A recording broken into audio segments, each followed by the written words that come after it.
আমরা সবাই শৈশবকে ফিরে পেতে চাই, কিন্তু শৈশবের এই ভাঙাচোরা ঘর আমরা আসলে কখনোই ফিরে পেতে চাই না।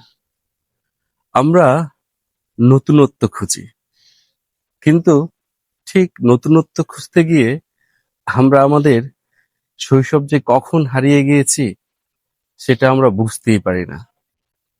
শৈশব হারানোর সাথে সাথে শৈশবের অনেক স্মৃতি আমরা হারিয়ে ফেলি, ঠিক যেমনটা হয়েছে এই ঘরটির সাথে। একসময় এই ঘরে আমার অনেক পদচারণা ছিল, অনেক খুনসুটি, অনেক খেলাধুলা।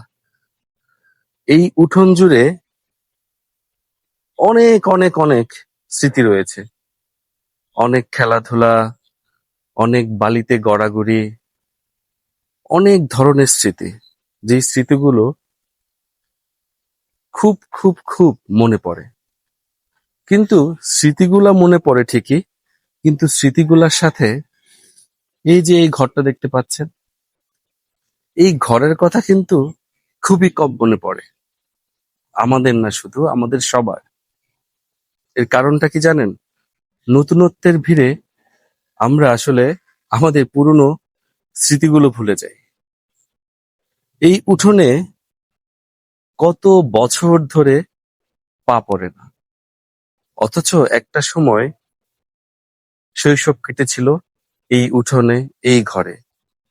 এই ঘরের মধ্যে আসলে মা, বাবা, ভাই, বোন, কত আনন্দ।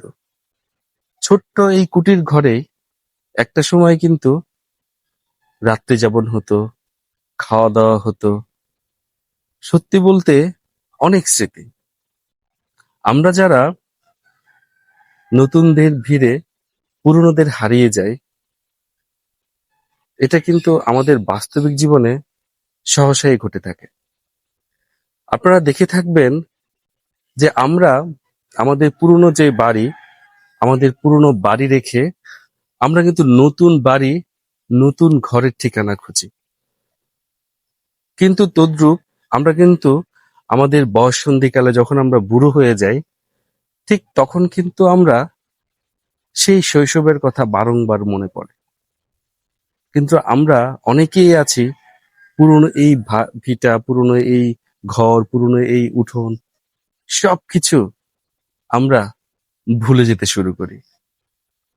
আমাদের যখন মনে পড়ে আমরা তখন বলি, আহা, এই শৈশবটা যদি ফিরে পেতাম।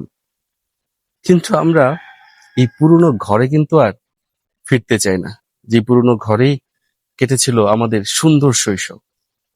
বন্ধুরা, হ্যাঁ, আমরা কিন্তু অনেক মানুষ আছি যে আমরা পুরনো ভিটা ছেড়ে নতুনের আশায় নতুন করে ঘর বাঁধি, এবং আমরা পুরনো ভিটা ছেড়ে এখন অনেকেই অনেক দূর দূরান্তে থাকি নিজের জীবনের তাগিদে নতুনের ছোঁয়া খুঁজতে। কিন্তু আমাদের এই মাটি, আমাদের এই ঘর আজও কিন্তু আমাদের ডাকে, আমাদের খোঁজে। সবাই ভালো থাকবেন, সুস্থ থাকবেন, আর হ্যাঁ, পুরনো ঘরটির, পুরনো মাটির একটু খবর নিবেন। আসসালামু আলাইকুম।